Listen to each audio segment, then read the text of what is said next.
Welcome back to the Warehouse Podcast, everyone. I'm going to be upfront off the bat. This is my second attempt trying to record this podcast. I don't know why. The first one just didn't happen. I was talking, and then I just stopped. My brain just stopped. Um, I don't know what happened. I feel pretty good about this one, though. I'm a little bit energized. We got some good stuff to talk about.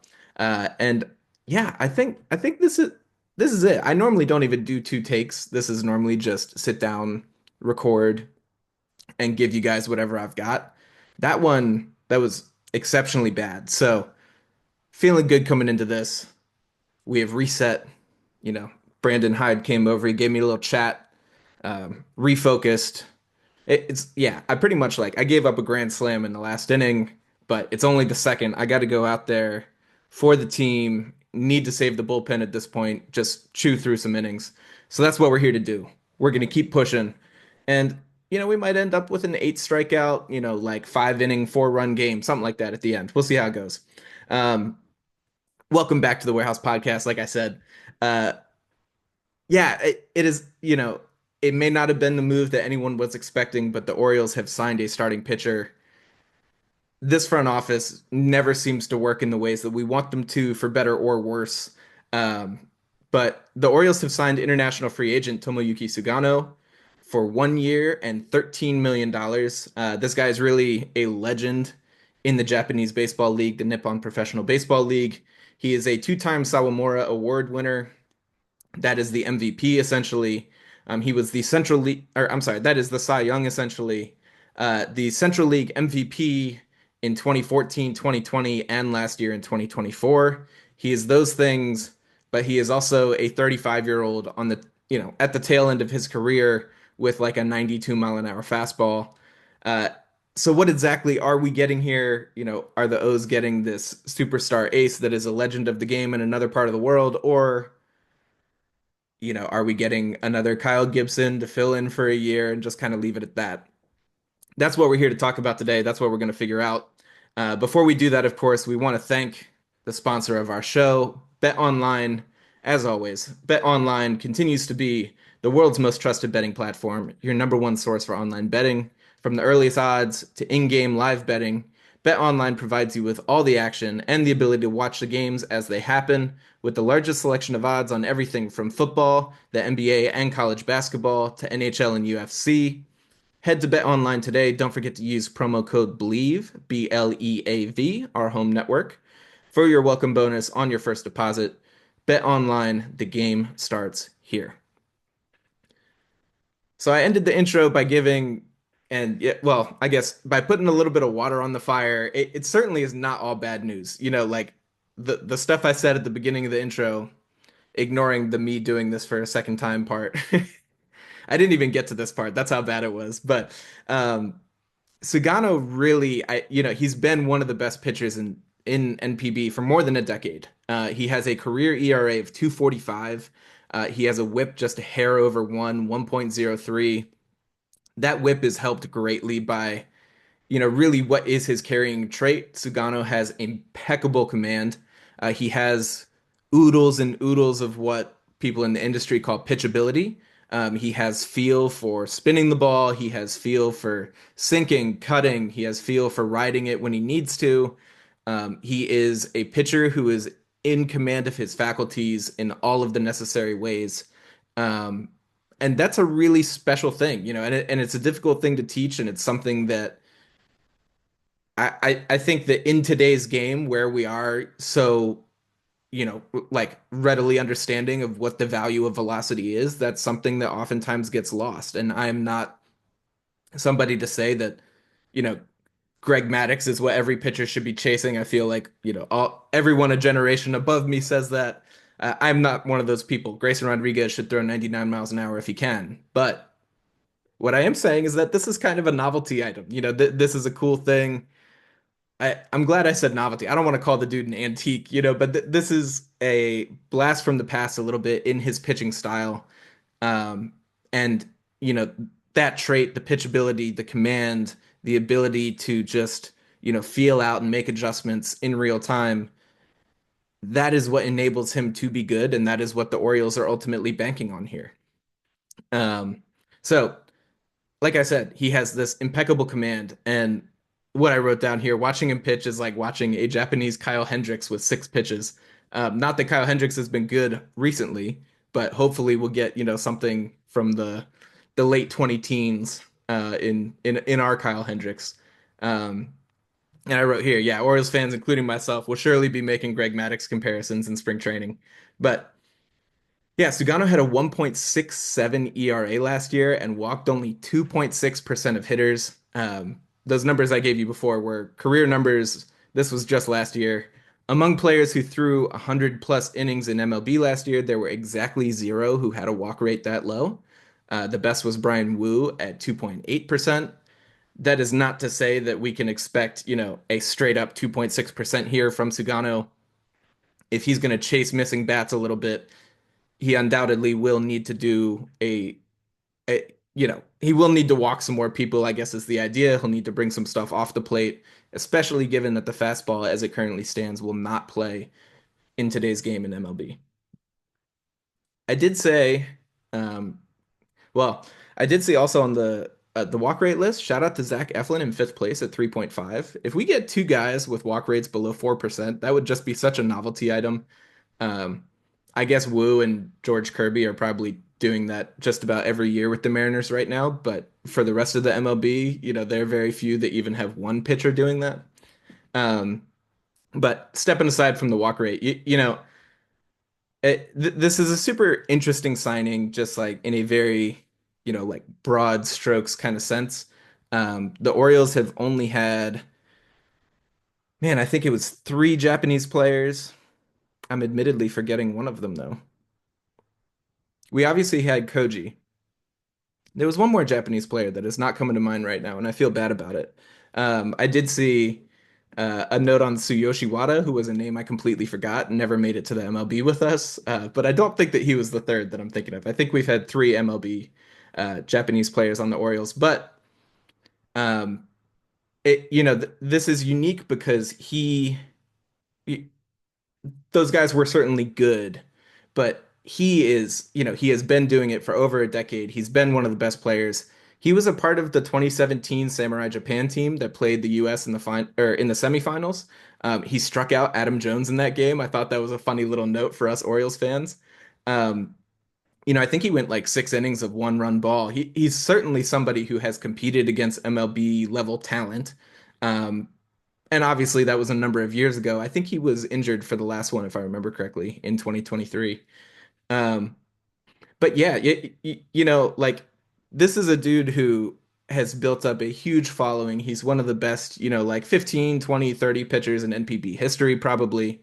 And the result of it is he is, essentially going to bring a bit of a following with him. The O's post of his signing on Twitter is the Orioles' most liked Twitter post ever due to an additional, just like the additional engagement from Japanese baseball fans. This, you know, this is a 35-year-old dude on a 1 year deal. This is not like we went and signed Juan Soto for $700 million. And just like that, it's the largest post the Orioles have ever made. Um, this is a really like cool thing. And, well, I guess like the deal could be terrible and it will almost assuredly pay itself back just in jersey sales, in sponsorships. I remember what's the channel? Baseball Doesn't Exist on YouTube. Phenomenal, phenomenal channel if anyone hasn't seen it. It did a video on, Shohei Ohtani's like ultimate value to a team and just throughout the course of it completely ignored his on-field contributions and bringing these other fans, these other advertisers, everything to this market and to this space.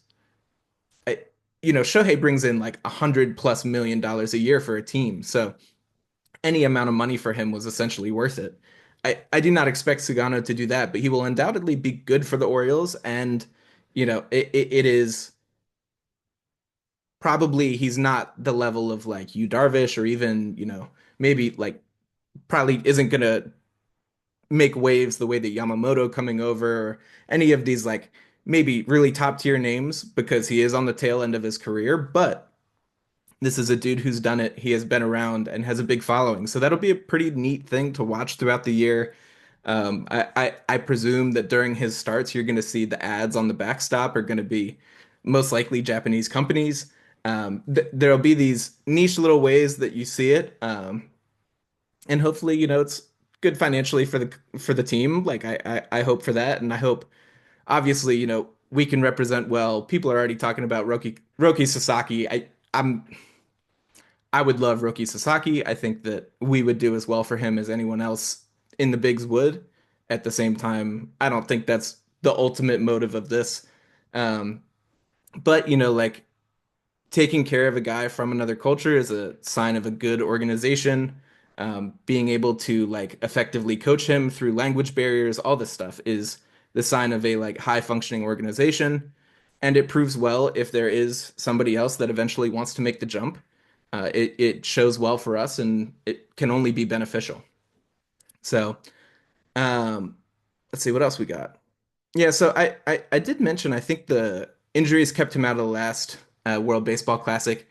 He has had some injuries the last couple of years. I do think that's important to note. In 2023, he only threw 86 innings, did show some diminished stuff. ERA was up over three. It's a very like offensively suppressed environment, so the ERA over three was pretty high for him, quite frankly. I told you his career was about a 2.45, and this year it was a 1.67. So in 2021, he only threw 119 innings. But then again, despite those injuries last year, he came back. He was clearly dominant, won the Central League MVP, threw 156 innings. That is, for all intents and purposes, a full season out there. Their pitchers do not carry as heavy workloads as American pitchers do. Um, and quite frankly, for the people, all comparing to like a 200 inning limit, that 156 innings would be the third most on the Orioles after Corbin Burns and Zach Eflin, including his Rays time. So he can eat innings for you with a clean bill of health. It was, like 15, 20 more innings than Dean Kramer had last year. It's important to put that in context. 156 innings of, even like moderate rate value is very, very good and something that's very important. I think it's important to also like note um, when he signs this $13 million deal, that we're looking at an environment in which, somebody like a Matthew Boyd just got 2 years and 29 mil. Alex Cobb just got 115. Um, the $13 million deal for any kind of production is really like the going rate for a even like moderately bad, two straight up bad pitcher. Kyle Gibson was paid, I think, 13 million to go for the Cardinals last year. This is just kind of how it works. And so you have really what is kind of an upside play because he has this one carrying tool in his ability to command the ball. And you're getting him on a relatively cheap rate. If it doesn't work out, he's got a deep enough pitch mix to just stay away from incredibly hard damage, I think. Um, and yeah, I think in an effort to show you that, I think what I'm going to do here is I'm going to go ahead and pull up this Streamlit app that is on the website NPB Pitch Profile. It's really like it's a phenomenal thing. It is a good way for us to go ahead. Man, Zoom is not cooperating with me. I apologize.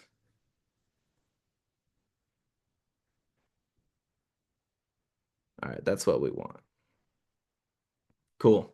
So yeah, what we got up here is uh zoom out a little bit, you come here, you just search his name and you hit generate. And this has like the equivalent of Baseball Savant sliders is basically what it looks like. Gives you overall stats and then splits against right and left-handed pitching. And you can also come in and look at his pitch arsenal. And this is really what I want to focus on. You can see he throws six pitches. All the velocities are in kilometers per hour. For those who don't know, 1.6 kilometers for every mile. So I already did that conversion and I threw it on this little handy dandy notepad down here. The six pitches are a four seam that goes 92.5 miles an hour, cutter 87.7, slider 82.8, splitter 86.5, cutter at 90. Man, I wrote cutter twice. I'm losing my mind. A sinker at 92 and a curveball at 77. All of these pitches he uses more than 8% of the time, so it is really pretty pretty even spread. The first three pitches are all more than 20% of the time, four seam cutter slider. Um, the sinker split finger he really uses more against lefties and cutter slider more against righties. I think that the thing to really look at here is there are a couple heat maps on this. And for those who are on YouTube with me, like you can see it. For those who aren't, I encourage you to go check this out. And again, I will link to it in the description. Um, but the split finger heat map, I think, is one of the most incredible things I've ever seen. Against righties, let me make sure. Yeah. Against righties, it's almost just one solid line, like 4 to 6 inches below the zone. It's really pretty stark. And against lefties, it's another solid line and then a little bit of arm side creeping up along the outside corner. Um, Outside to a lefty, arm side, as the righty pitcher. One thing I will note is that these are all from the pitcher's view. But yeah, the split finger just operating at this solid line below the zone. One of the things that is so absolutely unbelievable about that to me is, that this is a guy who I talked about feel, and when you've been around the game enough, you start to understand pitchers who have feel, and that is this innate ability to just understand how the ball is coming off your hand on any given day and make adjustments to do exactly what you're trying to do. It's this very, very nebulous concept. It's certainly not something that anybody can put good words to, but it is this innate ability to accomplish the thing you want to accomplish with a given pitch. Um, and this splitter just appears to be the ultimate field pitch because the way that he is putting this on the same, like, the exact, I mean, it looks like a line. It's the most incredible thing. Almost never deviates from it. You can see a couple mistakes, of course, but um, the thing that caught my eye about this split finger in particular, I was talking about this on our Blue Sky account a little bit. Clearly, the reason he lives at this location, and the splitter has great whiff rates. You can see um, against righties had a 47.1% whiff rate. Against lefties, it was over 33%. So really, like great, great whiff rates on this splitter. And the reason I think that's so effective is because he is very much an east-west pitcher with the four-seam fastball. If you are looking with me on YouTube, you can see the four seam fastball chart. There's a bar kind of going about thigh high across the zone um, against righties. Against lefties, you can see a couple hot spots lower in the zone on the corners. This is really how he operates. And I will say that there was an article from Ken Rosenthal who was talking about the Orioles pitch and everything, and a couple people had mentioned that his style of pitching is catered around how the strike zone is different in NPB. I think it might have been partially to this effect. Maybe partially he finds that he can get strikes on the corners, and so he attacks those, even if it's not the most hittable pitch. Certain things like that. For whatever reason, he has decided that really not elevating the fastball, as has become customary in today's MLB game, that's not the way for him to go. Um, so he lives on the corners and he just attacks them heavy, heavy. And it's knees to thigh high is really the way that he accomplishes that. And so what's fascinating about it is he clearly finds that this split finger is most effective below the zone. And I think that the reason it gets those whiff rates at that location and that he has clearly found that that is the optimal height for it. I think that is where he gets pretty much the optimal, vertical separation and tunneling with the fastball that's coming in at the thighs. It is really not. Okay, I'm going to shout out one more video here because this has kind of shaped my philosophy on how I look at changeups, splitters, really any off-speed pitches. Tread Athletics on YouTube. Cole Irvin goes there. Bruce Zimmerman goes there. A number of other guys. Cole Reagans. I gave you two not very good pitchers, but they were both Orioles. That's the reason I did it. The likes of Cole Reagan says that he really refined his entire repertoire, his mechanics, his ability to touch, 100 miles an hour when he was doing that last year. That he largely attributes to Tread Athletics. So they know what they're talking about. They had a whole video on changeups what are you looking for in a changeup? And there are a couple different ways to create separation. There is the actual movement, but then there's separation in the velocity plane. And so it's just, literally when the hitter is swinging. So there is not a lot of separation here, like in the velocity realm, I guess is the way to say it. I shouldn't have said velocity plane, but um, the four seam fastball, like I said, is coming at like 92.5 miles an hour, and the splitter is at like 86. It's only like a 6 mile an hour difference, which is not very significant. Um, there are some people who throw slightly harder splitters and have success with it. If I remember correctly, I think that Cal Quantrill's is pretty hard. Um, and undoubtedly, what you're doing there is you're releasing these two pitches with the same, vertical release angle, basically, as it's coming out of your hand. You're staying on the same plane as um, as the fastball. And, the intent of that is you just kind of like tuck it in the same tunnel and it looks the exact same as it's coming at the hitter. That's the entire intent of this. And so Sugano has clearly found that, the best relationship for his splitter and fastball when he is working the fastball at the thighs to knees is to put the splitter just below the zone. And he has undoubtedly, mastered that technique. What is fascinating to me is Major League Baseball values high fastballs. That's really what we do. And so the East-West pitcher is somewhat of an anomaly.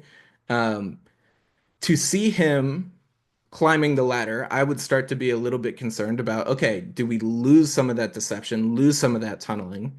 And accordingly, how do we make adjustments?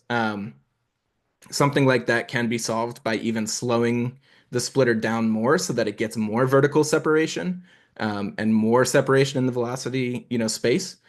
So I think that's one way to look at it. I think that um, another is maybe chasing that high four seam fastball the way that we always do with modern day pitchers is not the way to go with this guy.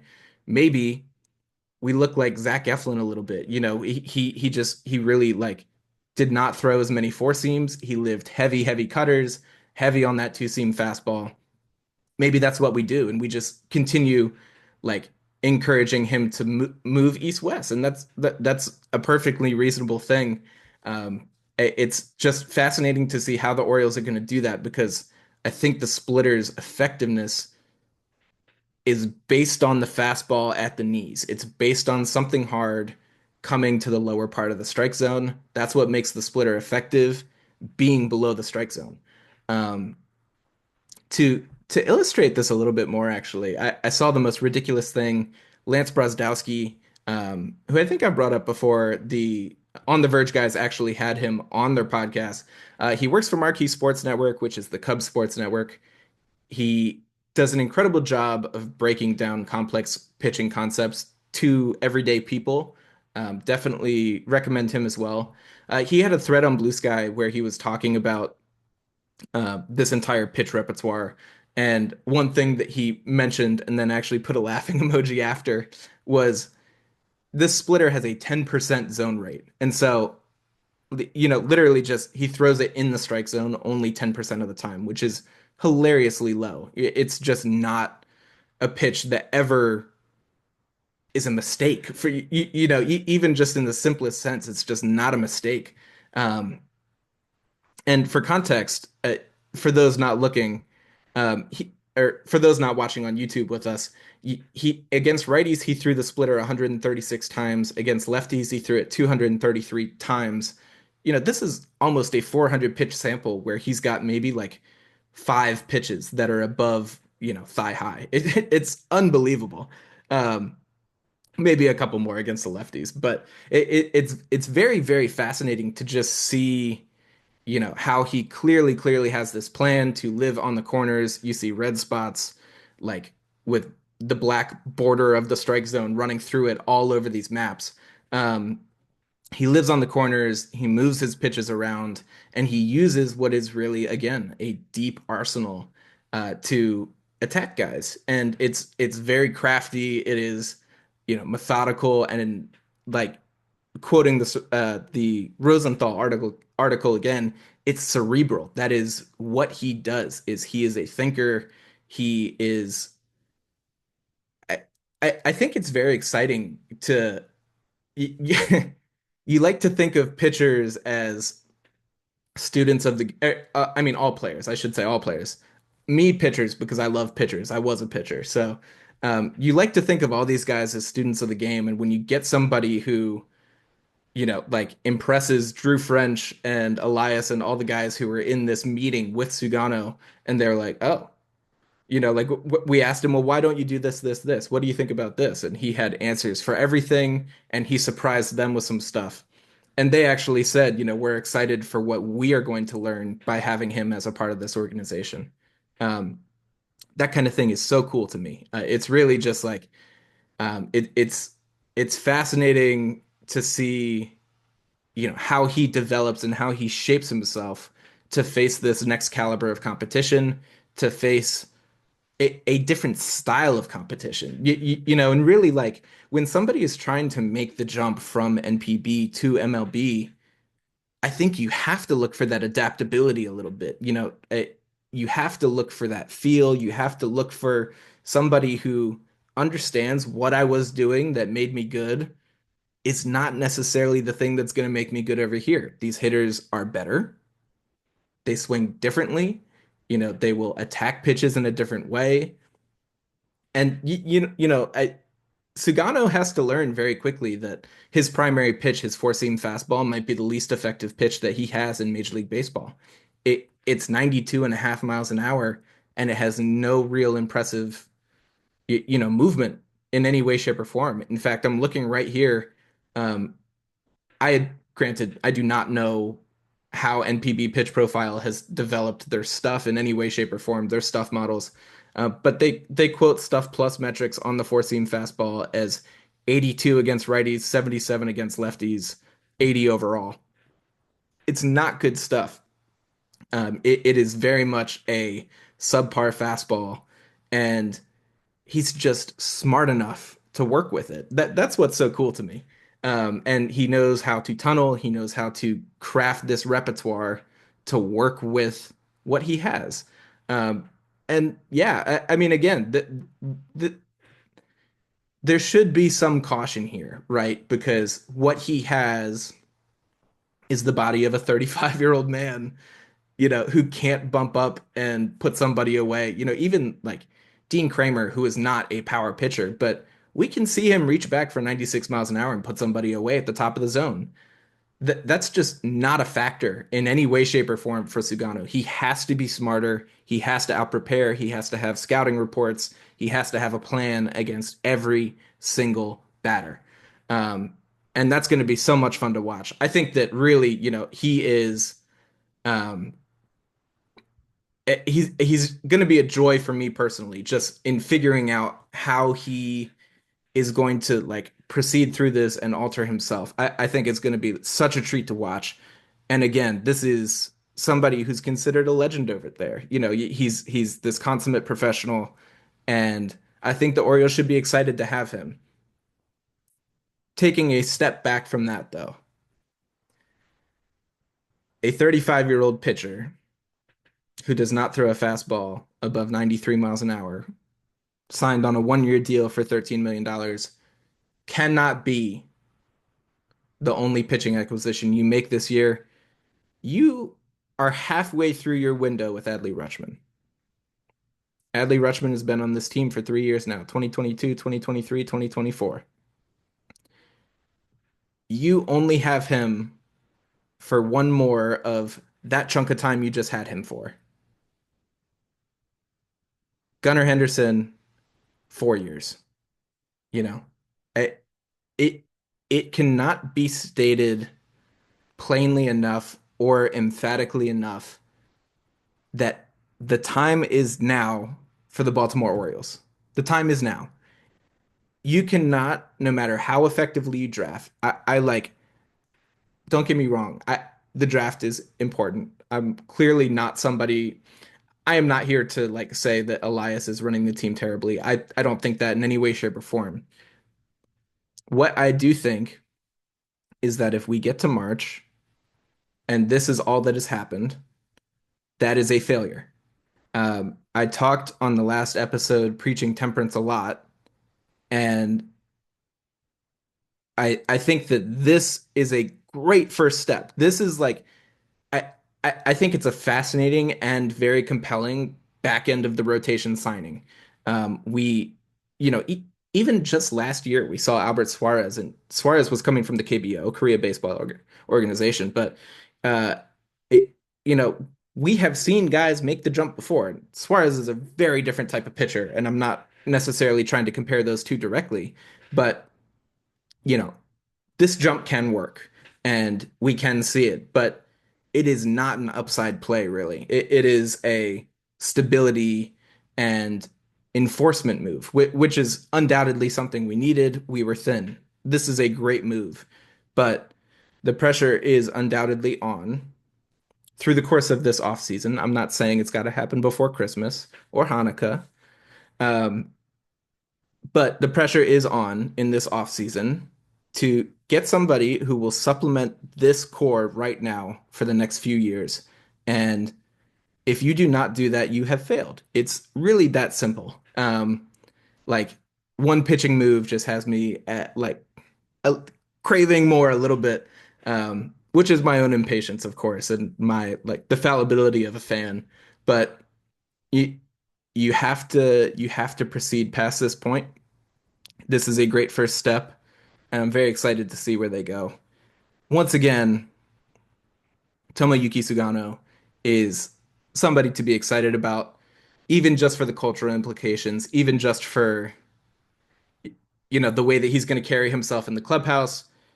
Cade Povich, Chase McDermott, Brandon Young, if they get some starts this year too, all of those guys are going to be coming in and getting to sit next to, fraternize with, chat with, learn from somebody who's been doing it for a long time and is still getting by.